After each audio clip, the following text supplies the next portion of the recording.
అందరికీ శనార్థులు. ఇక మరి మీ నర్సయ్య తాత రానే వచ్చిండు. ఇక మరి పొద్దుగానే ఇవాళ మరి ఏ పేపర్లల్లా ఏమేమి రాసుకొచ్చిర్రు, రాయవారి శుద్ధులు ఏమున్నాయి, ఇక కథ మతలావు మరి మార్నింగ్ న్యూస్ విత్ నర్సయ్య తాత. చలో ఇక మధ్యలో మోత ఇక కానిద్దాం. ముందుగాల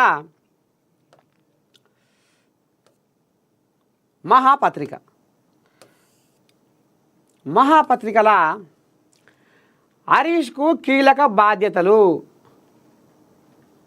ఇక ఏమంటారు చూడు, ఇక తాడుకు పట్టలేదు, తగులుకు పట్టలేదు, గుంజకేందుకమ్మ గుంజులాట అన్నట్టు.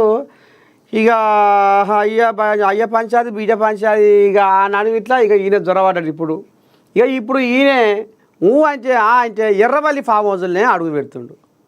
మావా ఎందుకంటే ఇప్పుడు సందు, ఇప్పుడు ఇటు బిడ్డ దూరం అయింది, కొడుకుతో కూడా లడాయి ఉంది.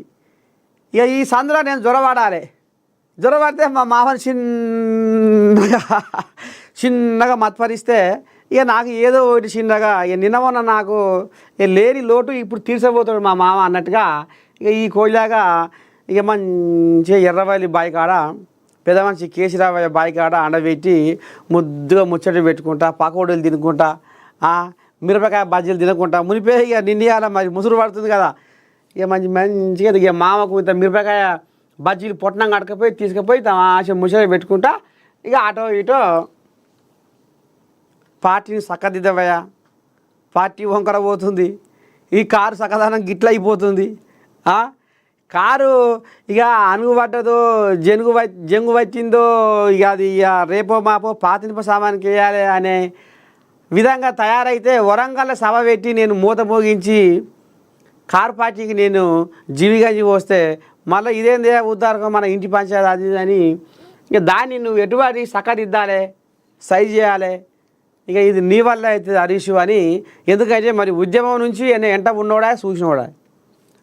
ఇక అందుకనే ఇక మరి పార్టీ చక్కదిద్దే ఉపాయం, చక్కదిద్దే వ్యవహారం ఇప్పుడు కేసీరావయ్య బాయికాట నిర్ణయం తీసుకొని ఇప్పుడు హరీష్ రావయ్య చేతులు పెట్టినట్టుగా కనబడుతుంది. ఇగో ఎర్రవల్లి ఫామ్ హౌస్లో గులాబీ భాషతో హరీష్ రావు మంతనాలు.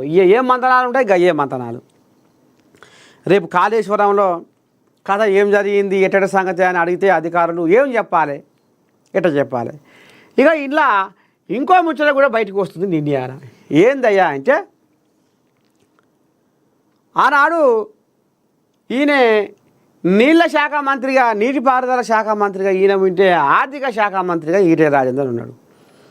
ఈటెల రాజేందర్ హరీష్ రావు కూడా లోపటంగా కలిసిర్రు, లోపటంగా రామసక్కదనంగా మాట్లాడుకున్నారు. కాళేశ్వరం మరి పీసీ ఘోష్ కమిషన్కు విచారణకు మనం హాజరయ్యి ఏం మాట్లాడాలి, మనం ఏం సమాధానం చెప్పాలి అని ఈ రకంగా హరీష్ రావు ఈటెల రాజేందర్ కూడా బదురుకొని. ఎందుకంటే ఇక ఆనాటి సంది ఉద్యమకాలం నుంచి దోస్తులైరి, ఎట్లా పోతుందా బంధం మరి చిన్నసన్న దోస్తానమా. ఇక రేపు కూడా విచారణలో మనం ఏం చెప్పాలి, ఎట్లా చెప్పాలి, ఏంది ఏం కథ. మళ్ళీ ఇప్పుడు ఈటెల రాజేందర్ కూడా గిటగిట మాట్లాడాడు. మామ గిటగిట చెప్పమన్నాడు, గిటగిట సైజ్ చేయమన్నాడు, గిది కథ గిది ముచ్చట అని మళ్ళా కేసీరావయ్య శివుల యేసుడు. వీళ్ళిద్దరు లోపడంగా బదురుకొనుడు, లోపడంగా శ్రీకరి దోస్తానం చేసుడు, ఈ కథ కూడా నడుస్తుందట. ఇక మొత్తానికైతే ఇక ఇప్పుడు హరీష్ రావుకు సందు దొరికింది, చిన్నగా మెల్లగా. ఇప్పుడు కారు పార్టీని చక్కదిద్దే వ్యవహారం నీ మీదనే పెడుతున్నా అలుడా అని మాట తీసుకుంటున్నాట కేసీరావు. అందుకనే హరీష్కు కీలక బాధ్యతలు.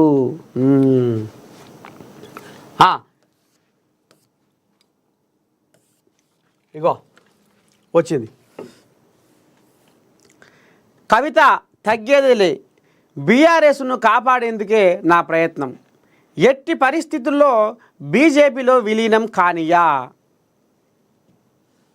ఈ ఎప్పటి సందో బదులుకుంటారు అట. లోపటంగా వ్యవహారం ఎప్పటి నుంచో మోతమవుతుంది ఈ వ్యవహారం. ఇక ఇప్పుడు ఈ వ్యవహారం చల్లకుండా ఒక్కసారి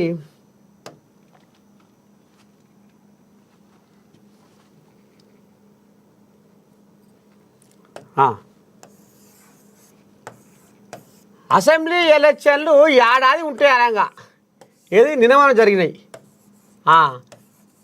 ఏడాది ఉంటే అనగా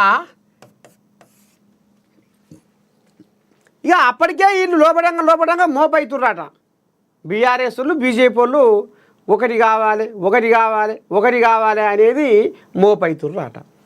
ఇక ఇంట్లో జర్ర అసెంబ్లీ ఎలక్షన్లు ఏడాది ఉండే అనగా బండి సంజయ్ కోయిలా ఉండే కదా, ఈ బండి సంజయ్ కోయిలాగా అప్పుడు అధ్యక్షుడిగా ఉండే, బీజేపీ పార్టీ రాష్ట్ర అధ్యక్షుడిగా ఉండే. ఈ బండి ఎద్దు చిన్న సన్నగా లెంకలు కొట్టలే, చిన్న సన్నగా ఎగిరి దుంకలే.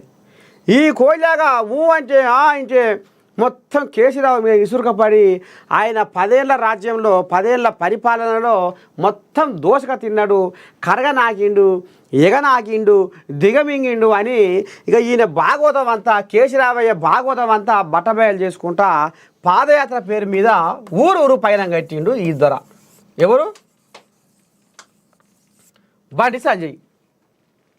వామని స్వామి రంగ బండి సంజయ్ ఊరూరు తిరిగి మోగిస్తుంటే వాహా ఇక రేపు బీఆర్ఎస్ పార్టీకి ధీటుగా వచ్చిందంటే ఇక బీజేపీ రా. కాంగ్రెస్ వాళ్ళు కూడా ఇంత ఉరుకులో పెడతలేరు. మొత్తానికి బండెద్దు ఎగిరి దునుకుతుంది, ఎగిరి గంతులేస్తుంది. అసలేరు కార్తీలో ముసలెద్దు లెక్క కొట్టినట్టు ఈ కోయిలాగా గా రకంగా మరి ఫోన్ వెళ్ళేసరికి అమ్మా ఇది ఎట్టెట్టిన ఉంది కథ. ఏమంటే ఎందుకంటే ఇది ఇప్పుడు బీఆర్ఎస్ బీజేపీ ఒకటి కాబోతున్నాయి అన్న ముచ్చట లోపడంగా నడుస్తుంది కదా, గుసగుస అధిష్టానము పెద్దలు వాళ్ళు వీళ్ళు చర్చ నడుస్తుంది. కవితమ్మ అన్నట్టుగా బీజేపీలో బీఆర్ఎస్ను విలీనం చేద్దాము, మనం సోపతైదాము అన్నట్టుగా ఏదో కథ కమ్ముతుంటే అప్పటికే కవితమ్మ కడుపు మండి లే అన్నట్టుగా ఈమె అడ్డగాలు వేసుకుంటూ వస్తుంది. ఎప్పుడైతే బండి సంజయ్ పాదయాత్ర చేసుకుంటా మధ్యలో మోగించిండో అప్పుడు ఆహా అసలైన మొగోడు అంటే కేసీరావుకు ఈయనేరా అన్న కాడికి వచ్చింది కథ. ఇక రేపు బీజేపీ ఫామ్లోకి వస్తట్టే ఉందిరా, అసెంబ్లీలో సీట్లు బాగానే నూక్కొస్తుందిరా అనే కాడికి వచ్చింది కథ. అప్పుడు ఏం చేసిరు అయ్యా అంటే బండి సంజయ్ కొంకులు నరికిర్రు. ఇక మరి నరకపోతే కథ మరి ఇంకా ఉల్టా అవుతట్టుంది. వామ్మో ఇది మొత్తం ఇసురుకపడుతుంది మొత్తం కేసీరావు మీద. అప్పుడు ఈయనని బండి సంజయ్ని అధ్యక్ష పదవి నుంచి తీసేసిర్రు. ఇక ఏముంది, బండెద్దు ఎగిరి గంతులేసిన బండెద్దు తోక ముడుచుకొని తానే అంటే తందానా అనుకుంటా చిన్నగా మెల్లగా తాంబేలు నడక మొదలుపెట్టింది. ఏముంది ఆడ ఇక మొత్తము ఇక పక్కేసుకొని పండుకున్నట్టే అయిపోయింది కథ. ఇక బండి సంజయ్ని ఎప్పుడైతే అధ్యక్ష పదవి నుంచి తీసేసిర్రో బీజేపీ చల్లబడ్డది. ఇక ఇంతింత కాంగ్రెస్ చిన్న పుంజుకుంది. ఆ మధ్యన బీజేపీ బీఆర్ఎస్కు కేసీరావుకు అసలైన ధీటుగా సమాధానం చెప్పేది ఎదుర్కొనేది అనేట్టుగా వచ్చిన కథని లోపడంగా కథ గమ్మించి ఈ బండి సంజయ్ ఎగిరి గంతులేస్తుండు, ఎట్లా మనమేమో లోపడంగా దోస్తానం చేస్తుంటివి, ఈయన ఎగిరి గంతులేసి కేసీరావు మీద పొట్టు అరుచుకుంటుండని ఇక ఈ రకంగా కథ కనిపించే వరకైనా అయిపోయాయి. ఏముంది చల్లబడ్డది వ్యవహారం. అందుకనే అప్పటి ముచ్చట కవితమ్మ ఇప్పుడు ఎలా పెడుతుంది. బీజేపీలో బీఆర్ఎస్ విలీనం ఎప్పటి నుంచో వీళ్ళు ప్లానింగ్ ఉన్నారు, ఎప్పటి నుంచో వీళ్ళు ఉపాయం మీద ఉన్నారు. నేను అడ్డుపడుతున్నా, నేను అడ్డగాలేస్తున్నా, నేను మొండిపట్టు బట్టి దీన్ని ఆపినా అనేది ఇప్పుడు కవితమ్మ ఆంబాయం. ఇగో ఇది కథ. ఇంకేమన్నది చూద్దాం. రావమ్మ. అదే నా తపన, అదే నా టార్గెట్. మంచిర్యాల జిల్లాలో కవిత సంచలన వ్యాఖ్యలు. కవిత ఎపిసోడ్లో టీ కప్పులో తుఫానే. అయితే ఇక ఇప్పుడు కవితమ్మ మంచిర్యాల జిల్లాలో అడుగుపెట్టి ఇక అక్కడ కూడా ఇదే ముచ్చట ముంగటేస్తుంది. నేను మా నాయనకు లేఖ రాస్తే మా అన్నకి ఎందుకు నొప్పి, మా నాయనకు నేను ఎప్పటి నుంచో నేను లేఖలు రాస్తా ఉన్నా, ఆయన చదువుతూ ఉండు, సించేస్తూ ఉండు, ఆయన నాకే తెలుసు. దీన్ని ఎట్లా బయటికి గుంజుకొచ్చే, దీన్ని ఎవరు లీక్ చేసే, ఎందుకు చేసే, ఏమిటికి? ఒక ఆడబిడ్డను నన్ను ఇంతమంది ఇన్ని తీర్ల మాటలు అంటుంటే మరి ఎందుకు శరానికి వస్తలేరు మా బీఆర్ఎస్ వాళ్ళు? మా అన్న కూడా ఎందుకు ఖండిస్తలేడు బయట వాళ్ళ మాటలు? ఇక ఈమె ఇప్పుడు మంచిర్యాల జిల్లాలో అడుగుపెట్టి ఇక మరి అక్కడ శుభకార్యాలల్లో ఇక మరి ఈ షెడ్డో పడ్డో ఇక కొన్ని కార్యక్రమాలలో పాల్గొంటుంటే కవితమ్మ ఎక్కడ పోతుంది, ఏం చేస్తుంది, ఏడ తింటుంది, ఎక్కడెక్కడ తిరుగుతుంది, ఎవరెవరితో మాట్లాడుతుంది, ఆమె వెనకాల ఎవరన్నా బీఆర్ఎస్ లీడర్లు ఉన్నారా, పార్టీ లీడర్లు ఉన్నారా అని ఇప్పుడు ఆరాధిస్తూ ఉన్నారు. ఇక ఆమె ఎటువంటి తెగబడ్డది, ఎంతవరకైనా పురేస్తా అన్నట్టుగా ఇక ఆమె తెగబడ్డది. ఇక ఈ రకంగా మొత్తానికి ఇక కవిత తగ్గేదేలే, బీఆర్ఎస్ను కాపాడేందుకే నా ప్రయత్నము, ఎట్టి పరిస్థితుల్లో బీజేపీలో విలీనం కానియ్యా, అదే నా తపన, అదే నా టార్గెటు, ఇది ఎప్పటి నుంచో నడుస్తున్న కథ. అంతెందుకు, మనం పోయిన పార్లమెంటు ఎలక్షన్లు తీసుకుందాం. పార్లమెంటు ఎలక్షన్లలో బీజేపీకే వేద్దాం మన ఓట్లు, బీఆర్ఎస్ వాళ్ళం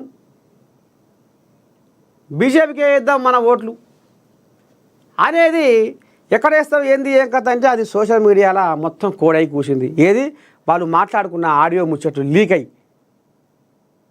ఇది యథార్థం కాదా?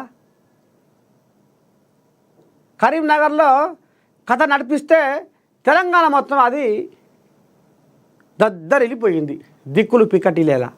ఇక అదొకటి అయింది. నిన్న మొన్న ఎమ్మెల్సీ ఎలక్షన్లలో బీజేపీ వాళ్ళ ఈ 2 సీట్లు గెలవడానికి కూడా కారణము బీఆర్ఎస్ వాళ్ళే. బీఆర్ఎస్ వాళ్ళు పార్లమెంట్ ఎలక్షన్ల కాంచెల్లి రాసుకొని పూసుకొని తిరుగుతుర్రు బీజేపీ వాళ్ళు, బీఆర్ఎస్ వాళ్ళు. ఇప్పుడు బీజేపీ వాళ్ళు 2 సీట్లు గెలవడానికి కారణం కూడా బీఆర్ఎస్ వాళ్ళే అనేది ఇప్పుడు తేట తెల్లవేరేగా కొడుతుంది. అందుకనే కవిత ఏమంటుందయ్యా, బీఆర్ఎస్ను ఎట్టి పరిస్థితిలో కూడా నేను దీన్ని కాపాడటానికే నేను ప్రయత్నం చేస్తా, కానీ ఎట్టి పరిస్థితుల్లో కూడా బీజేపీలో విలీనం కానీ నా కంఠంలో ఊపిరినంతకాలము అని ఇప్పుడు కవితమ్మ తగ్గేదేలే అని చిటికెలేస్తుంది.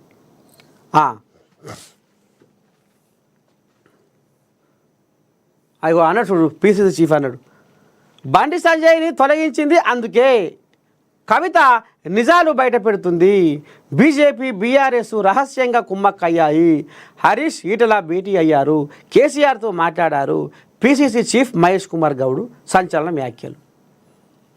ఇక అదే మనం వెళ్ళాక చెప్పుకున్నాం ముచ్చటే, హరీష్ రావు ఈడే రాజేందరు మంచిగా శీకర్ దోస్తానం చేసుకుంటా బదురుకుంటా ముద్దుగా ముచ్చట పెట్టుకుంటా ఎట చేద్దాం రేపు. ఇగో నేను చెప్పినాను మీ మామ చెప్పు, ఈడే రాజేందర్ గిట్ట చెప్పినాను మీ మామ చెప్పు, గిది గిట్లా గిది గిట్లా గిది వ్యవహారం గిది అడుగుతారు, గిట్ట ఏమైనా సమాధానం చెప్పాలి, గిది గిట్లా అనేది ఇక వాళ్ళకు వాళ్ళు రేపు ఏం సమాధానం చెప్పాలనేది వాళ్ళు బదులుకుంటున్న ముచ్చట. 10 ఏళ్ల సినిమా పండుగ అందరికీ పనిచేశారు. బాహుబలి నుండి బలగం దాకా, మహర్షి నుండి మహానటి దాకా దశాబ్ది ఉత్తమ చిత్రాలకు అవార్డుల పంట. బాలయ్య, మణిరత్నం, విజయ్ దేవరకొండలకు అవార్డులు. 2014-23 మధ్య అవార్డులు తేల్చేసిన తెలంగాణ సర్కారు. ముఖ్యమంత్రి రేవంత్ రెడ్డిపై అభినందన వెల్లువా. 10 ఏళ్ల పెండింగు అవార్డులను తెలంగాణ ప్రభుత్వం తేల్చేసింది. 2014 నుంచి 2023 వరకు గద్దర్ అవార్డులను సినీ నటుడు మురళీమోహన్ శుక్రవారం ఉదయం వెల్లడించారు. 2014 సంవత్సరానికి గాను ఉత్తమ తొలి చిత్రంగా రన్ రాజా రన్ ఎంపికైంది. బాలకృష్ణకు ఎన్టీఆర్ నేషనల్ ఫిల్మ్ అవార్డు వరించింది. నటుడు విజయ్ దేవరకొండకు కాంతారావు అవార్డు దక్కింది. ముఖ్యమంత్రి రేవంత్ రెడ్డి ప్రత్యేక శ్రద్ధతో సినిమా పరిశ్రమ ఎంతో కాలంగా ఎదురు చూస్తున్న అవార్డులకు మోక్షం లభించింది. ఒక్కసారి మనము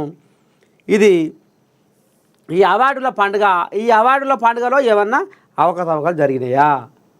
ప్రభుత్వం వీళ్ళకు పూర్తి స్వేచ్ఛనిచ్చిందా?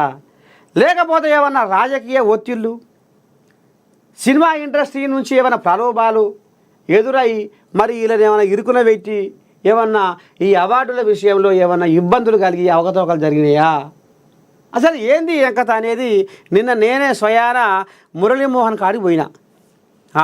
పోతే ఆయన ఏం మాట్లాడిండు, ఏంది ఏం కథ అనేది ఒక్కసారి మనం కూడా ఇందాం.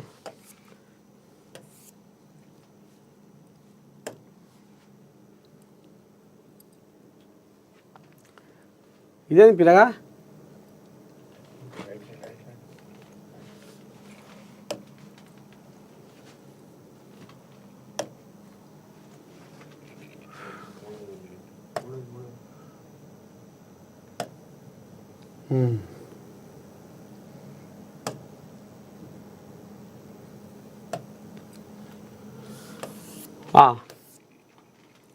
ఎక్కడ ఉంది మనది? ఇగో ఇదే.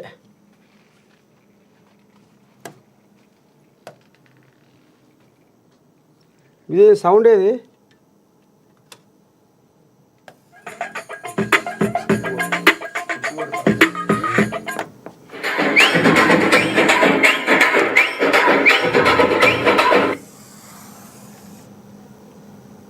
పైన కడుతుండు. ఇక మరి cinema actor Muralimohan, cinema hero Muralimohan మరి ఈ కమిటీకి పెద్ద దిక్కుగా ఉన్న 4 నేమ్స్ తో పాటు నిన్న ఈవినింగ్ ముఖ్యమంత్రి గారికి సమర్పించడం కూడా జరిగింది లిస్ట్. నేను సీఎం గారు కూడా ప్రతిదీ టైం అన్ని చూశారు, చూసి బాగున్నాయి, వెరీ గుడ్ అని చెప్పి. అలాంటి ఏమీ జరగలేదు. కమిటీలో ఇచ్చిన అందరు కూడా సినిమా వాళ్ళని. సార్ మరి ఈ కమిటీకి మరి పెద్ద మనిషి ఉన్నావు కాబట్టి పెత్తారం చేసిన వాళ్ళకే దెబ్బలు తగ్గుతాయి.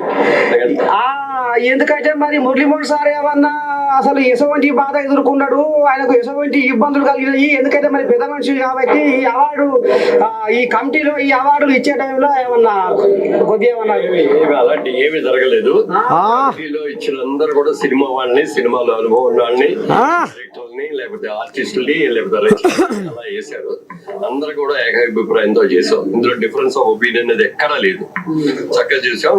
నేను సీఎం గారు కూడా ప్రతిదీ టైం అన్ని చూశారు, చూసి బాగున్నాయి, వెరీ గుడ్ అని చెప్పారు ఆయన. సార్ 14 ఏళ్ల తర్వాత మళ్ళీ ఇప్పుడు ఈ సర్కారు వచ్చినాక ఈ అవార్డుల కార్యక్రమం ముంగటేసి ఎట్లా అనిపిస్తుంది? మీకు ఏమనిపిస్తుంది? సంతోషం మామూలుగా ఉందా? బొచ్చడంత ఉందా? బొచ్చడంత ఉంది. ఎందుకంటే ప్రభుత్వం దగ్గర నుంచి అవార్డు వచ్చింది అంటే అది మాకు ₹1,00,000 ₹1,00,00,000 వచ్చినా కూడా ఆనందం ఉండదు.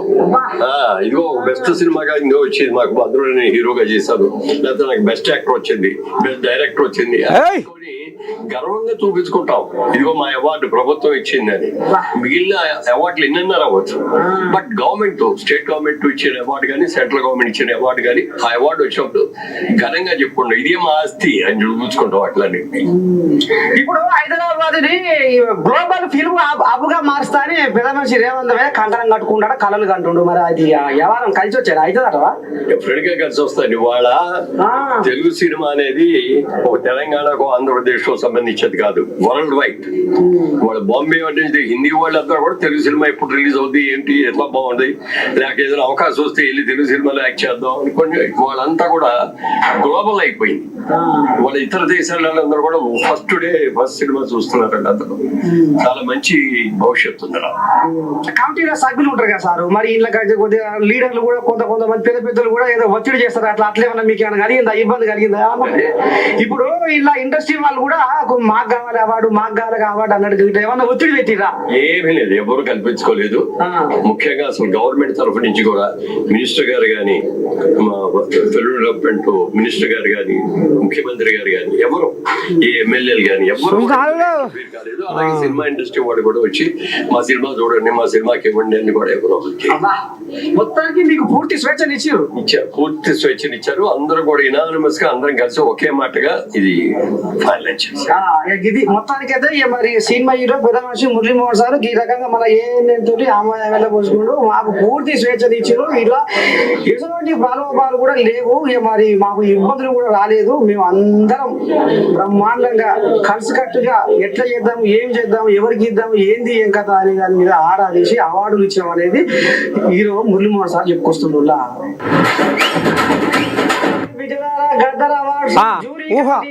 హీరోయిన్ ఊహా శ్రీకాంత్ ఇల్లుగల్లా మరి ఈ తల్లి ఏం చెప్పబోతుంది కూడా మరి ఇందాము తల్లి మరి ఇక ఒకటి ఏంటంటే 14 సంవత్సరాల తర్వాత గద్దరు పేరిట అవార్డ్స్ ఇస్తున్నారు అనేది బాగానే ఉంది, కానీ మరి పేరు మార్చిరాట, నంది అవార్డ్స్ తీసుకొచ్చి ఇల్లు వేసిరాట. మరి ఏమన్నా బాధ అనిపిస్తుందా? ఏం కదా? లేదండి, గద్దర్ అవార్డ్స్ మరి తెలంగాణ ఇది కదండి, మీకే హ్యాపీగా ఉంది కదా మీరు చెప్పేటప్పుడు హ్యాపీగా ఫీల్ అవుతున్నారు. యా, సో ఇంకా ఇక్కడ ఆయన్ని గుర్తింపుతో ఆయన దీంతో ఉండాలి అని చెప్పేసి ఆయన పేరు పెట్టడం అనేది జరిగిందండి. యా, ఇప్పుడు మంచి సినిమా అని, మంచి యాక్టర్ అని, మంచి మ్యూజిక్ డైరెక్టర్ అని ఇప్పుడు మీరు ఎంపిక చేస్తారు కదా, అది అందరూ ఆరాధిస్తారు కదా. అలా ఇప్పుడు మీ జ్యూరీ కమిటీ మెంబర్లు కూడా అలా మీ సలహా కూడా తీసుకుంటారా అలా, లేకపోతే అలా చైర్మన్ ఎవరైతే ఉంటారో వాళ్ళదే నిర్ణయం ఉంటారా? వాళ్ళది ఉండదండి. వాళ్ళ చైర్మన్ గారు మా దీంట్లో జ్యూరీలో మేము అందరం మెజారిటీగా ఉండి చేయటం అది అసలు. అంతేగాని మురళీమోహన్ గారు ఆయన ఆధ్వర్యంలో మేము అందరూ ఉండి మెజారిటీగా చూసుకుని అంత, అంటే మేము 10 years చేస్తాం కాబట్టి దాంట్లో అన్ని అవార్డ్స్ మనం ఇవ్వలేము కాబట్టి, సో బెస్ట్ ఫిలిమ్స్ కైనా ఇవ్వాలి అని చెప్పేసి ఎవ్రీ ఇయర్ 3 movies అనేది సెలెక్ట్ చేయడం జరిగింది. 2024 అయితే మీకు ఇంకా అన్ని అవార్డ్స్ ఉన్నాయి దాంట్లో అయితే. యా, మరి ఏం తల్లి ఒక మాట ఏంటంటే ఎట్లనైనా మొఖం చూసి బొట్టు పెడతారు. మరి ఇట్లా ఏమైనా జరిగిందా ఈ అవార్డులలో? గట్టినే నాకంటే నాకని ఏమైనా మొఖం చూసి బొట్టు పెట్టిరా? నిజంగా చేసాం, ఎవరికి ఏమీ చేయలేదు అసలు. ఎవరు మా దాకా వచ్చినా కూడా మేము ఏది తీసుకోలేదు అసలు. కథ నడిచింది కానీ అసలు అందరూ జ్యూరీ మెంబర్స్ అందరి ఒక దీంతో క్లారిటీగా చేసాం ఇది అసలు. జెన్యున్ గా చేసాం. మరి రేపు జూన్ 14న ఈ అవార్డుల ప్రధానం. మరి ఆయన పెద్ద పండుగ చేసుకుంటారు, అవార్డుల పండుగ. మరి ఆయన పెద్ద పెద్ద హీరోలు, పెద్ద పెద్ద అందరూ వస్తారంటవా? అందరూ వస్తారు. నిజంగానే సినిమా ఇండస్ట్రీకి ఒక పండుగ లాగానే ఇది అసలు, తప్పకుండా. అవును, అదే. మొత్తానికి ఒక్క మాట మాత్రం తల్లి, ఒక మాట. ఇప్పుడు శ్రీకాంత్ హీరో, పెద్ద హీరో, వాంబోని దండం పెట్టి ఆయన యాక్టింగ్ ఎట్లా ఉంటుందో చూసినాం. ఆహా, ఇక కొడుకును కూడా హీరోని చేసింది. ఇక మరి ఊహా మేడం కూడా మంచి ఎన్ని సినిమాలు తీసిందో అందరికి ఎరికే లోకానికి. ఇక ఇప్పుడు శ్రీకాంత్ సారు మళ్ళా హీరోనే చేస్తుడు, కొడుకు హీరోనే చేస్తున్నాడు. మరి తల్లి రేపు మరి ఊహా ఏమన్నా హీరోయిన్ గా మళ్ళీ ఏమన్నా? ఏమి లేదండి.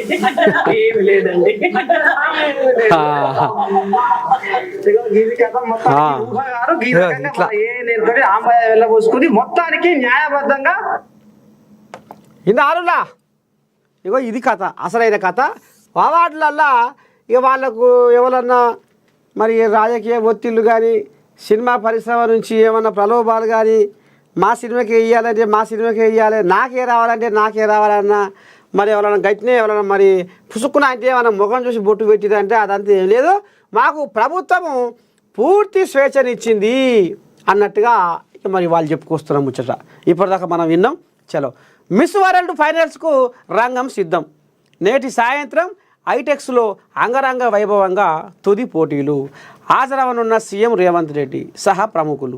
న్యాయ నిర్ణేతలుగా సోను సూద్, మానుషి చిల్లర్, సుధారెడ్డి. బాలీవుడ్ తారల నృత్యాలతో కనువిందు చేయనున్న వేడుకలు. ఇక కిరీటం ఎవరికి రాబోతుంది?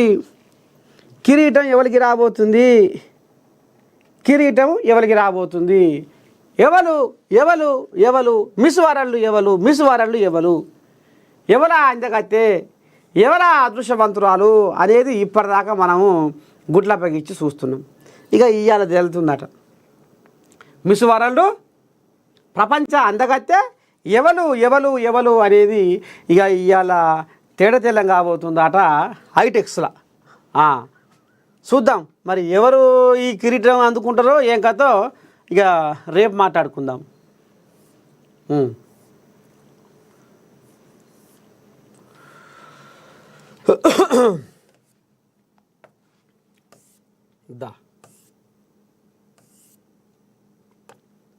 ఈనాడు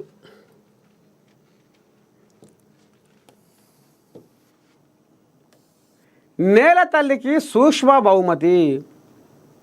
అతిగా పురుగుల మందుల వాడకంతో పొలాల్లో పేరుకపోయిన విషాలకు సూక్ష్మజీవులు విరుగుడు కానున్నాయి. సారం కోల్పోయిన భూములకు అవి జవజీవాలను ఇవ్వనున్నాయి. హైదరాబాదులోని ఓయూ మైక్రోబయాలజీ విభాగం ఈ దిశగా చేసిన పరిశోధనలు కొత్త ఆశలు రేకెత్తిస్తున్నాయి. ఓయూ మైక్రోబయాలజీ విభాగంలో ప్రొఫెసర్ సందీప్త బూర్గుల ఆధ్వర్యంలో విద్యార్థులు 3 ఏళ్ల నుంచి ఈ పరిశోధన చేస్తున్నారు. ముందుగా దేశ విదేశాల్లో జరుగుతున్న పరిశోధనల వివరాలు సేకరించి వాటికి భిన్నంగా ప్రయోగాలు ప్రారంభించారు. రైతులు పంట పొలాల్లో మోతాదుకు మించి పెస్టిసైడ్స్ వినియోగించిన ఆ భూముల్లో కొన్ని సూక్ష్మజీవులు బతికే ఉన్నట్లు గుర్తించారు. అతిగా పురుగుల మందు వాడకంతో పొలాల్లో పేరుకపోయిన విషాలకు సూక్ష్మజీవులు విరుగుడుగానున్నాయి. అయితే ముఖ్యంగా రైతులు ఏం చేస్తున్నారయ్యా అంటే ఒక పద్ధతి ఒక ప్రణాళిక లేకుండా పంట పొలాలలో విచ్చలవిడిగా ఈ మందుల షాపులు చెప్తా ఉంటారు, తెస్తూ ఉంటారు, గుప్తా ఉంటారు. ఇంకేమనంటే వాళ్ళ దగ్గర ఖాతా కూడా పెడతారు. ఇద్దు పో పంట పోయినాక అని వాడు ఆయన అసలుకు మిత్తి దంచుకుంటాడు.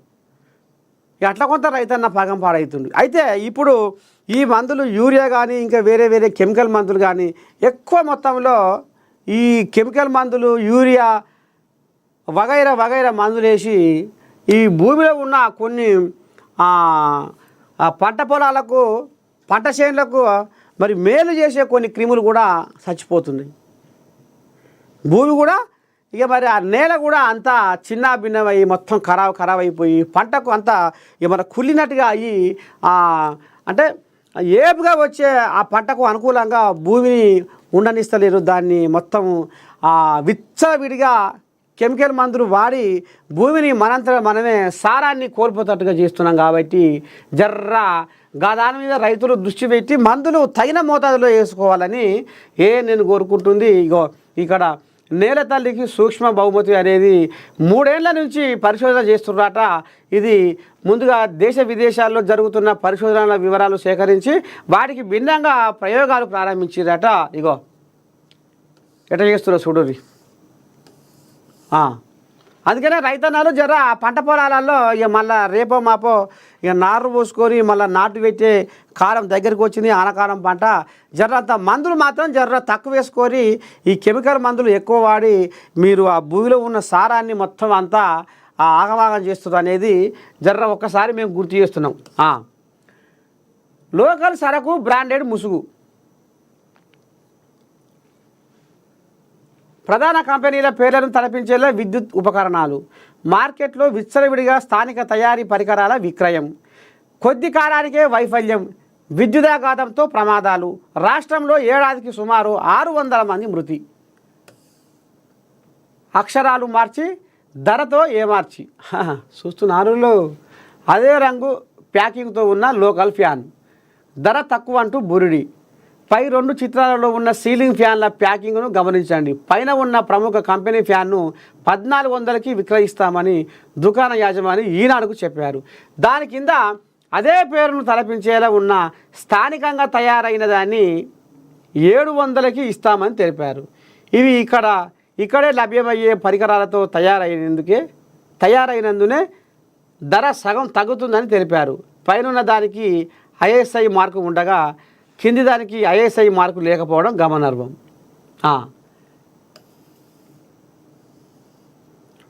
ఇక గిది కథ.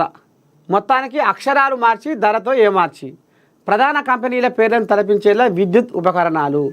ఇక అంత మోసం దగా కుట్ర అన్నట్టు ఇక అడుగున ఆఖరి కొస్తల కల్లా పాలు కల్తీ, నీరు కల్తీ, కారం కల్తీ, పసుపు కల్తీ అన్నీ కల్తీ అయినట్టుగా మనిషి మెదడు కూడా కల్తీ అయిపోతుంది. ఇక అందుకనే గిసవంటి భాగవతాలకు గిసవంటి మోసపూరిత వ్యవహారాలకు పూనుకుంటున్నారు లోకం మీద కొంతమంది దగులుబాజిగాలు. నకిలీ విద్యుత్ సామాగ్రి అమ్మకాలు మార్కెట్లో పెరిగిపోతున్నాయి. నిర్దేశిత ప్రమాణాల ప్రకారం కాకుండా నాణ్యత లేని ముడి సరుకులతో స్థానికంగా తయారు చేసిన వాటిని తక్కువ ధరలకు విక్రయిస్తున్నారు. ప్రముఖ బ్రాండెడ్ కంపెనీల పేర్లను కొద్దిగా మార్చేసి అవి కూడా బ్రాండెడ్ అయినట్టు ప్రజలను మభ్యపెడుతున్నారు. వీటి కారణంగా ఒక్కోసారి షాక్ తగిలి మన రాష్ట్రంలో ఏడాదికి సుమారు 600 మంది వరకు ప్రాణాలు కోల్పోతున్నారని విద్యుత్ శాఖ వర్గాలు తెలిపాయి. ఇళ్లల్లో, వాణిజ్య సముదాయాల్లో ఉపయోగించే తీగలు, స్విచ్ బోర్డులు, బల్బులు, ఫ్యాన్లు, కుక్కర్లు, గ్రైండర్లు వంటి వాటికి బ్యూరో ఆఫ్ ఇండియన్ స్టాండర్డ్స్ ఆమోదం ఉంటేనే కొనాలి. వ్యాపారుల మాయాజాలంలో చిక్కుకొని చవక వస్తువులనే కొంటూ ప్రజలు ఆర్థికంగా నష్టపోతున్నారు. ఏది అసలు, ఏది నకిలీ, ఏది లోకల్ అనేది కూడా పోల్చుకోలేనంతగా ప్యాక్ చేసి ఉంటున్న డబ్బాలతో తాము కొనేది బ్రాండెడ్ వస్తువులుగానే మరికొందరు అపోహ పడుతున్నారు. ఇగో గిది కథ. ఆడు ఫ్యాన్ తయారు చేసిన బ్రహ్మాండంగా దానికి ఒక గ్యారంటీ పెట్టి దాంట్లో ఒక నాణ్యమైన పరికరాలతోటి వీళ్ళు ఇగో ఫ్యాన్ తయారు చేసి ఇది చేస్తే అది దాని ధర 1400 ఉంటే అదే తీరున ఈ దౌల్బాజీగాళ్ళు ఇక మరి ఇక్కడికనే అటు ఇటు దాన్ని మసిముసి రెగ్గాలమ్మి మళ్ళీ ఆ కంపెనీ పేరు పెట్టి ఇక అంటారు చూడు, ఇక చెట్టు పేరు చెప్పుకొని కాయనమ్ముకున్నట్టుంది కథ. ఈ రకంగా నకిలీ మోసగాళ్ళు, నకిలీ దందాగాళ్ళు తయారవుతుర్రు. మీరు పుసుకున మరి ఈ నకిలీ మాయగాళ్ళ కళ్ళల్లో పడొద్దు, వాళ్ళ మాయలో పడి మీరు ఆర్థికంగా నష్టపోవద్దు. ఇది తల్లిని పిల్లని నమ్మే కాలం కాదు ఇది. ఎవరిని మన పక్కన ఉన్నను కూడా నమ్మశక్యంగానే ముచ్చటిది. అందుకనే మీరు నకిలీ ఏదైతే నకిలీ వస్తువులు మరి ఈ రకంగా మార్కెట్లోకి వచ్చి మరి జనాలకు మరి నష్టం కలిగిస్తుంది కాబట్టి ఈ రకంగా ధర తక్కువ అంటూ బురుడి కొట్టి గారడి మాటలతోటి వాళ్ళు డబ్బులు కాజేస్తారు. కాబట్టి జరంత జనాలు జాగ్రత్తగా ఉండాలని నేను మీకు గుర్తు చేస్తూ ఉంది.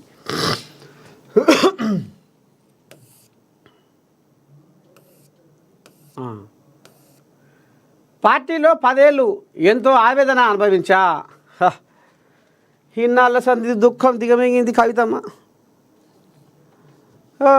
నీ దండం మీద 10 ఏళ్ళ సంధి, 1 పొద్దు కాదు 2 పొద్దులు కాదు, ఒక్క ముచ్చట 10 రోజులు దాచిపెట్టాలంటేనే కడుపు ఇంత ఉబ్బుతుంది, ఇట్లా ఉబ్బిపోద్ది. కానీ మరి కవితమ్మ 10 ఏళ్ళ సంధి కడుపులనే దాచుకుందట బాధని. నా లేఖను బహిర్గతం చేసిన వారికి అది అంతర్గత అంశం అని తెలియదా? కొత్త పార్టీ పెట్టే ఆలోచన లేదు. భాజపాతో జతకట్టే పార్టీలకు భవిష్యత్తు ఉండదు. చూసిర్రా బీజేపీ అంటే ఎంత ఇసురుక పడుతుందో. ఎందుకంటే మరి బీజేపీ వాళ్ళు తీహార్ జైల్లో చిప్పకూడదునే పెట్టిరు. దోమని గర్వంగా రామ రామ రామ రామ రామ రామ అని ఆ భగవంతుని దలుచుకుంటా కొలుచుకుంటా కాలం వెళ్ళదీసింది కవితమ్మ. అందుకనే బీజేపీ వాళ్ళు అంటే అంత పగ. అందుకనే బీజేపీ వాళ్ళతో జతకట్టే పార్టీలకు అసలు భవిష్యత్తే ఉండదని కుండ బద్దలు కొడుతుంది కవితమ్మ. భాజపాతో జతకట్టే పార్టీలకు రాజకీయంగా కొంతకాలం కలిసి వస్తుందేమో, కానీ దీర్ఘకాలిక భవిష్యత్తు ఉండదని, ఆ తర్వాత మరుగున పడటం ఖాయమని ఎమ్మెల్సీ కల్వకుంట్ల కవిత అభిప్రాయపడ్డారు. ఇదే విషయాన్ని తాను కేసీఆర్కు చెప్పానన్నారు. పార్టీలో 10 ఏళ్లుగా ఎన్నో ఆవేదనలను అనుభవించానని చెప్పారు. శుక్రవారం వివిధ ప్రైవేటు కార్యక్రమాల్లో పాల్గొనేందుకు మంచిర్యాలకు వచ్చిన ఆమె మీడియాతో చిట్ చాట్గా మాట్లాడారు. ఇగో గిది కథ. ఆమె 1 రోజు కాదు 2 రోజులు కాదు 6 నెలలు కాదు ఏడాది కాదు 10 ఏళ్ళు 10 ఏళ్ళు ఇంట్లో ఉన్న దయ్యాలతోటి నెగలలేకపోయింది. ఇంట్లో ఉన్న దయ్యాలతోటి ఆమె ఆ బాధని బయటికి చెప్పుకోలేకపోయింది. ఇక నా వల్ల కాదు. ఇక చెరువులో కనుక ఇక వరదలు వచ్చి చెరువు నింతే ఇక అది ఏడాదిలో ఒక రకంగా గండిపడ్డట్టు. ఇక ఇప్పుడు కవితమ్మకు కూడా ఇక 10 ఏళ్ల సంధి ఇక నానబెట్టి మరుగున పెట్టి ఆడంగా ఈడంగా ఆగం జగన్నాథం ఇక ఆమెని మొత్తం కలిబిలి చేస్తుంటే ఇక తట్టుకోలేక ఈ రకంగా ఇప్పుడు కక్కుతుంది. బీఆర్ఎస్ పార్టీలో ఉన్న కథను మొత్తం ఇప్పుడు ఈ రకంగా ఈమె కక్కుతుంది. ఇక రేపు మరి ఇంకా ఏం జరగబోతుంది, ఏంది ఏం కథ? ఇప్పుడు అన్నకు శల్యకు ఇట్లా పడతట్టుంది. అన్నకు శల్యకే రాబోయే రోజుల్లో ఇట్లా పడతట్టుంది. ఇక ఈమె కూడా మరి షర్మిలమ్మ బాటలో నడుద్దామని ఫిక్స్ అయినట్టుందిలా. ఇక షర్మిలమ్మ కూడా ఇక అన్న వదిలిన రామబాణం అని అన్న పోయి జైల్లో వండుకుంటే శల్య బూట్లు వేసుకొని షర్మిల పాదయాత్ర చేసుకుంటా ఇక వీళ్ళకు వచ్చిన వాళ్ళకి అందరికీ హాయ్ బాయ్ చెప్పుకుంటా వైఎస్ఆర్సీపీని చర్రంతా నిప్పుల మీద నీళ్ళు అన్నట్టుగా బతికించింది అన్న పార్టీ. ఇక ఆ తర్వాత ఆస్తుల పంపకాలల్లో ఏమైందో మరి ఎటువంటి సంగతిలో కానీ మొత్తానికి కయ్యం పుట్టింది. ఇక లాభం లేదని షర్మిల వచ్చి తెలంగాణ పడ్డది. తెలంగాణలో కూడా ఈమె పాదాల మీద చేసే పాదయాత్ర ఊరూరే తిరిగింది. ఇక ఇక్కడ వశపడకుండా అయింది. ఆమె నెగలేకుండా చేసిర్రు, లాభం లేదని తోక మూసుకొని మరపోయి ఆంధ్రాలోనే పడ్డది. ఆంధ్రాలోనే పడి ఊకుందా? ఈడ ఉన్నన్ని రోజులు కేసీరావేని కడిగిపోసింది. మళ్ళీ ఆడిపోయినాక తోడబుట్టిన అన్ననే జగన్నే ఏడి కాడికి మొత్తం కడిగి పారేసింది. అన్నను నేల పట్టించింది. ఇప్పుడు ఆమె కళ్ళు చల్లగా ఉన్నాయి. ఇక ఇప్పుడు నేను ముఖ్యమంత్రిని కావాలి అని కేటీ రాములకు ఎంత ఆంబాయం ఉందంటే నీ దండం పెడితే అబ్బో. ఇక మరి గసవంటి ఆశాపరుణ్ణి ఎట్ట చేయాలి, ఏమి చేయాలి? నువ్వేటైతావు ముఖ్యమంత్రి, నువ్వే తరికనవుతావు. వరంగల్ సభలో నువ్వేనా ఆ ముగ్దారివి? నీ ఒక్కరి ఫోటో ఉంటుందా? నా ఫోటో ఎందుకు లేదు? నా ఫోటో ఎందుకు పెట్టలే? అయితే అయ్యే ఫోటోనే నీ ఫోటోనే ఉంటుంది, నా ఫోటో ఎందుకు ఉండదు? ఇక గాడికి వెళ్ళి ఈమెకు ఇంకింత ఇక కండు బగ్గున మండి కడుపంతా కుమ్మరామలు మురిగి ఇక లాభం లేదని ఇక ఈ రకంగా ఇప్పుడు ఆంబాయం వెళ్ళబోసుకుంటా ఉంది. ఇక కడుపులో ఉన్న కషాయం అంతా మొత్తం కక్కుతా ఉంది. ఇక రేపు అన్నను కూడా మరి రాబోయే రోజుల్లో నేనే ముఖ్యమంత్రి అని కలలు కంటున్న కేటీ రాములకు సూటి పెట్టి రేపు కేటీ రాములకు ఇట్లా ఏకుపోయి మేకులాగా తయారయ్యి ఇక కేటీ రాములకు ఇక రేపు రాజకీయ భవిష్యత్తు లేకుండా చేయాలని కంకణం కట్టుకుంది ఇప్పుడు కవితమ్మ.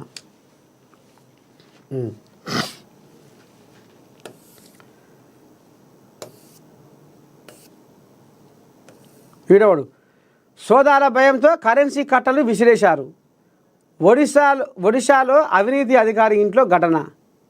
ఎందుకు లజ్జ, ఎందుకు సిగ్గులేదో ఏమో వీళ్ళకు.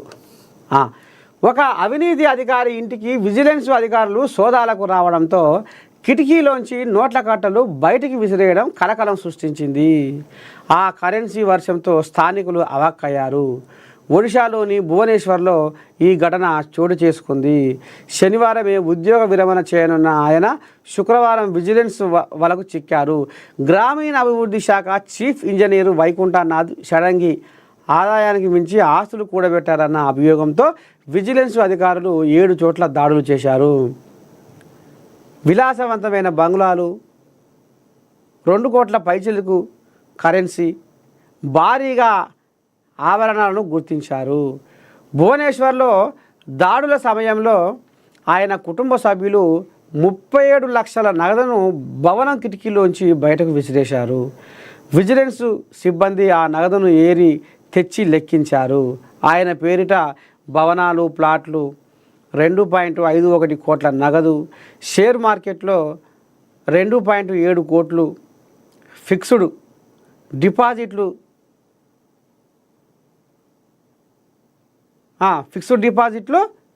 1.5 కోట్లు గుర్తించినట్లు విజిలెన్స్ సంచాలకుడు యశ్వంత్ జట్వా తెలిపారు. ఇది నగదు లెక్కించిన ఇక ఈ మోతవారి ఆదాయానికి మించిన ఆస్తులు కూడా పెట్టిండట.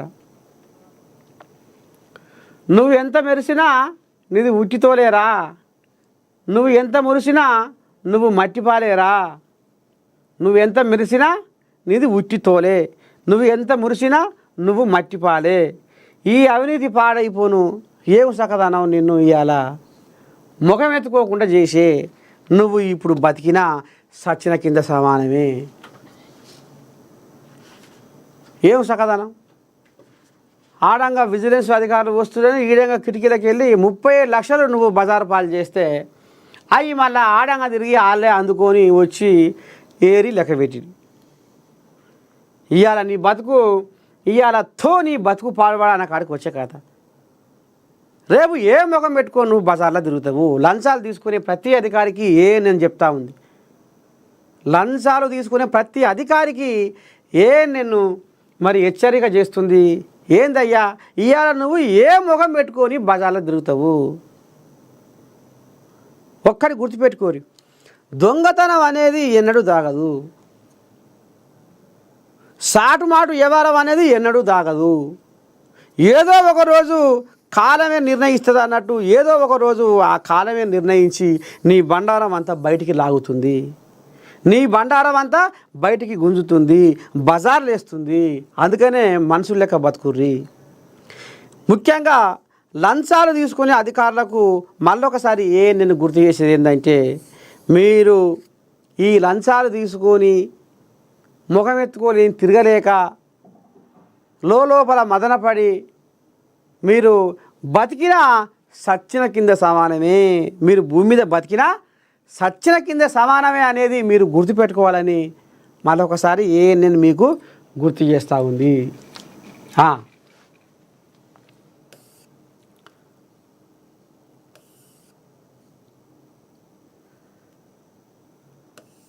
ఫామ్ హౌస్లో హరీష్తో ఈటల మంతనాలు ఎందుకు? ఓ అమ్మా, ఎటనే పెద్ద మనిషి. ఇప్పుడు వాళ్ళ కయ్యం పుచ్చి ఇక ఇంకా పంచాయతీ కావాలి, ఇంకా వీళ్ళు దూరం కావాలి, చెల్లె ఓదికి కొప్పు పట్టాలి, అన్న ఓదికి కొప్పు పట్టాలి, నడవంగా నేను చొరబడాలి అని హరీష్ రావు చూస్తుంటే నువ్వేం సక్కన పీసీసీ పేపర్ ఏం సక్కన అంటుండేములా. ఫామ్ హౌస్లో హరీష్తో ఈటల మంతనాలు ఎందుకు? ఊరకు హరీష్తో ఈటల మంతనాలు ఎందుకు? మరి చీకటి వ్యవహారం కావద్దా? హరీష్ రావుకు మరి ఈటల కూడా చెప్పాలనే, ఇదే సందే నీకు, ఇదే సందు. ఇప్పుడు ఇక మీ బామ్మర్ది ఓ తెరలాయిండు, ఇక మీ మరదలు ఓ తెరలాయింది. ఇప్పుడు మీ మామకాడికి నువ్వు మాటకు పోతేనే నీకు ఇప్పుడు కారు స్టీరింగ్ మీద కూర్చునే కాడికి వస్తుంది నీ కథ, కారు స్టీరింగ్ పట్టే కాడికి వస్తుంది నీ కథ. ఇప్పుడు ఈ కారు పార్టీకి నువ్వే ఆముకుదారి అవుతావు. ఇక ఆయనకు కూడా కేసీరావు కూడా ఇక పానం ఇసుకుతుంది. బిడ్డ ఇట్లా కొడుకు అట్లా ఏంది పంచాయతీ పాడైపోయి ఎవ్వరు నా చేతులు లేకుండా అయ్యారు అని ఆయనకు కూడా పానం విసికి చిన్నగా మెల్లగా ఈ కష్టకాలంలో నువ్వు జరంతా పెద్ద మనిషికి అండగా ఆదేరుగా ఆడంగా పోయి ముఖం కనబడి రా అని ఇప్పుడు ఈయన హరీష్ రావుకు ఈడే రాజేందర్ లోపడంగా కనుసైగా ఈ కచ్చపెచ్చ వ్యవహారంలో నువ్వు దూరాలే అన్నట్టు కూడా హరీష్ రావు కూడా మాడమాడకపోతుండు, మామని కలుస్తుండు. ఏమన్నంటే పేరేమో కాళేశ్వరం కథ ఉంది కదా, దాని మీద పోయి కలుస్తున్నా అన్నట్టుగా ముచ్చట. కానీ లోపడంగా మాత్రం మాట్లాడేది మరదల గురించి, బామ్మది గురించి, పార్టీ గురించి. ఇక ఎందుకంటే మరి ఇక రేపు కాళేశ్వరం కథ కూడా ఉంది కాబట్టి మరి కాళేశ్వరంలో కూడా మన ఇద్దరం ఆనాడు దోస్తులం అవుతుంది. మరి ఇవాళ మనకి ఇది మెడకు చుట్టుకోబోతుంది కాబట్టి మనం రేపు ఏం మాట్లాడతాము, విచారణలో ఏం అడుగుతారు, మనం ఏం చెప్పుదాం అనేది ఇప్పుడు బతుకుంటున్నట్టు మళ్ళీ హరీష్ రావు ఈటెల. కాళేశ్వరంపై వాస్తవాలు చెబుతారా, కేసీఆర్కు అనుకూలంగా మాట్లాడతారా, అంతా కూడబలుక్కున్నట్లు మాకు సమాచారం ఉంది. పిసిసి అధ్యక్షుడు మహేష్ కుమార్ గౌడ్ ఆరోపణలు. కాళేశ్వరంపై విచారణకు రమ్మని నోటీసు రాగానే షామీర్పేటలోని ఓ ఫామ్ హౌస్లో బారాసా ఎమ్మెల్యే హరీష్ రావుతో భాజపా ఎంపీ ఈటెల రాజేందర్ సమావేశమయ్యారని పిసిసి అధ్యక్షుడు మహేష్ కుమార్ గౌడ్ ఆరోపించారు. హరీష్ రావుతో మంతనాలు జరిపిన ఈటెల అక్కడి నుంచే కేసీఆర్తో ఫోన్లో మాట్లాడారన్నారు.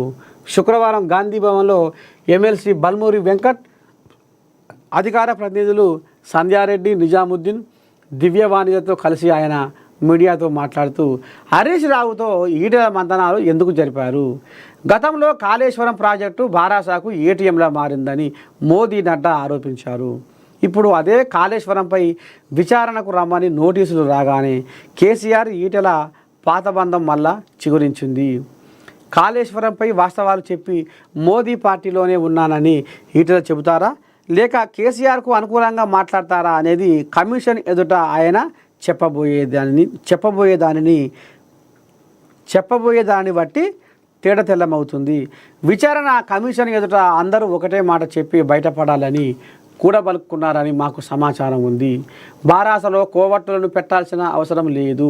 భాజపా బారాస ఒకటే అని 100 సార్లు చెప్పాం. వారికి ఉన్న లోపాయకారి ఒప్పందాల గురించి ఎమ్మెల్సీ కవిత చెబుతున్నారు. బండి సంజయ్ బీసీ నాయకుడని కూడా చూడకుండా కేసీఆర్, కిషన్ రెడ్డి తొలగించారు. వీరిద్దరి మైత్రి గురించి భాజపా నాయకులు ముడుపులకు అమ్ముడు పోయారని భాజపా ఎమ్మెల్యే రాజాసింగ్ చెబుతున్నారు.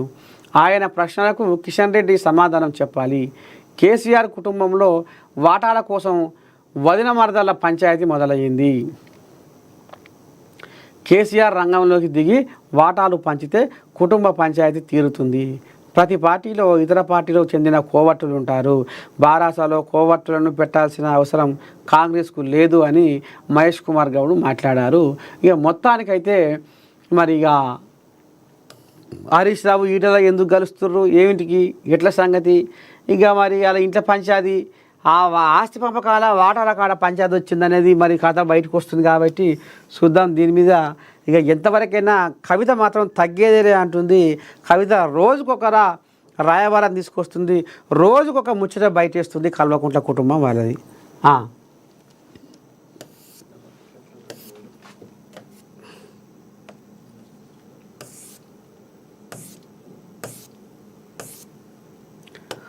జ్యోతి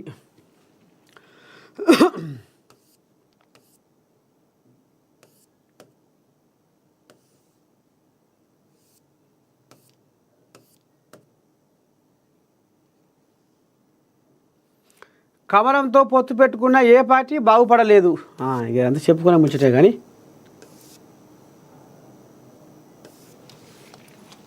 నిందితులు బాలాజీ స్వాతి అధిక వడ్డీ ఆశ చూపి 150 కోట్లకు టోపీ, 16 నెలల్లో సొమ్ము డబల్ అంటూ 1530 మంది నుంచి డిపాజిట్లు వసూలు. ఎట్ట తయారయ్యారో చూడుర్రి. తిరిగి చెల్లించని penguin securities services. Jeedimetla police స్టేషన్లో బాధితుల ఫిర్యాదు, నిర్వాహకుల్లో ఒకరి అరెస్ట్, పరారీలో మరొకరు. ₹1,00,000 పెట్టుబడి పెడితే 16 నెలల్లో రెండింతలు ఇస్తామని ఆశ చూపారు. ఎట్ట నమ్ముతారో ఏమో ఈ బోల్లోపు మాటలు. ఆడు బలిచిస్తాడా? ఏమిటికి ఇస్తాడు ఆడు? ₹1,00,000 ఇస్తే 16 నెలల్లో అంటే ఏడాది అర్థం వల్ల నీకు డబల్ ఇస్తా అంటే ఎట్లా నమ్ముతారు ఈ జనాలు? డిపాజిట్లు చెల్లించిన వారికి బాండ్ పేపర్లు రాసిచ్చారు. కొంతమందికి అధికంగా డబ్బులు ఇచ్చి నమ్మించారు.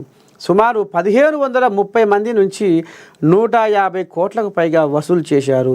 ఆ తర్వాత బోర్డు తిప్పేశారు. హైదరాబాదు శివార్లలోని జీడిమెట్లలో ఈ భారీ మోసం వెలుగు చూసింది.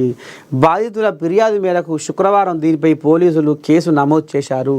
జీడిమెట్ల సిఐ గడ్డం మల్లేష్ తెలిపిన వివరాల ప్రకారం మహారాష్ట్రకు చెందిన వడైగర్ బాలాజీ 35, తన్లే చౌదరి స్వాతి 30 2023లో చింతల్ సూర్యానగర్లోని రిడ్జ్ టవర్స్లో పెంగ్విన్ సెక్యూరిటీస్ సర్వీసెస్ పేరిట సంస్థను నిర్వహిస్తున్నారు.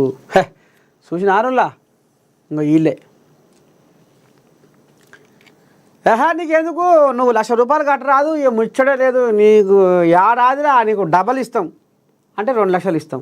అమ్మా ఇప్పుడు ₹1,00,000 మితికించుకుంటే ఎంత అవుతుంది? ₹1,00,000 మితికించుకుంటే ఏడాదికి ఎంత అవుతుంది?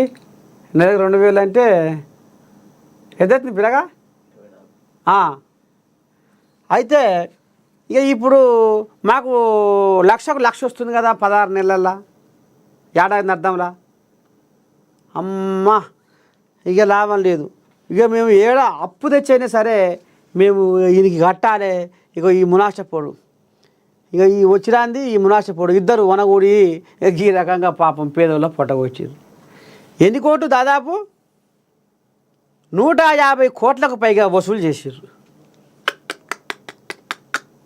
ఇక చూడుర్రి నీ గాశారం పాడైపోను. ఇక వాళ్ళు ఇప్పుడు చిప్ప పట్టుకోవాలనా? ఎట్లనా మీరు ఈ జనాలు కూడా? 1,00,000 కడితే 2 లక్షలు వస్తాయి అనగానే ఎట్లనా మీరు ఈ జనాలు ఇంత? అసలు మరి ఇది కంప్యూటర్ యుగం అంటారు, ఇది కలియుగం అంటారు, ఇది ఆ యుగం అంటారు, ఇది తెలుగుల యుగం అంటారు. ఇక మరి ఎట్లనా మీరు ఏం చేసిరు, ఎట్లా మోసపోయి? ఇదే పని పొడుగు నుంచి పొడుగు దాకా ఈ రకంగా మోసగాళ్ళే ఎక్కువైపోతుర్రు. ఇక ఈ మోసగాళ్ళు అధిక వడ్డీ ఆశ చూపి 150 కోట్లకు టోపీ పెట్టిరంటే కథం. ఇక ఒకరు పరారైరాట, ఒకరు దొరికిరాట. ఇప్పుడు వాళ్ళు ఏం చేస్తారు? మమ్మల్ని చంపుతారేమో సంపూరి, మమ్మల్ని కోస్తారేమో కొయ్యి, ఏం చేయమేం అంటారు. ఇప్పుడు ఎత్తేస్తారు.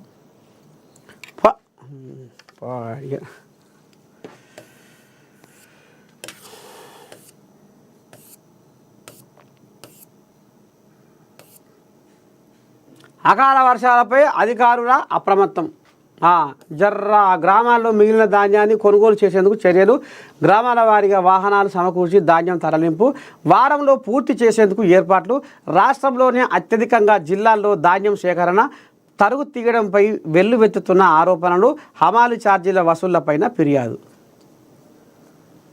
ఇక జర అధికారులారా జర అప్రమత్తంగా కానీ, ఇక ఎందుకంటే పాపం ఆరుగాలం చేసిన పంట ఆగం కాబోతుంది కాబట్టి జర్రంతా మీరు కన్ను పెట్టి ఈ జర్ర రైతన్నలా మీరు కడుపులో పెట్టుకొని చూసుకోవాలి.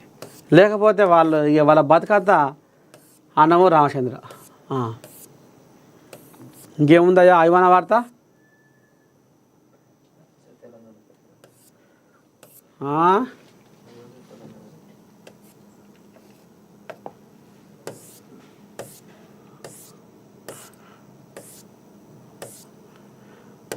ఈ ఒక సాక్షి ఉంది.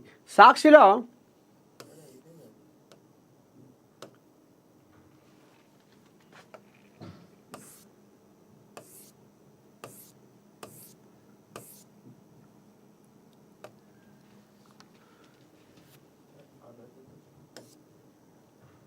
సరే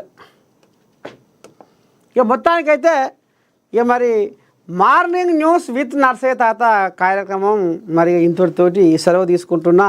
ఇక రేపు పొద్దుగాల మళ్ళా కలుసుకుందాము, మంచి మంచి ముచ్చట్టు మాట్లాడుకుందాము. అంతవరదాకా మీరు తప్పకుండా మానక మరవక చూస్తూనే ఉండాలి. ANN శనార్థి.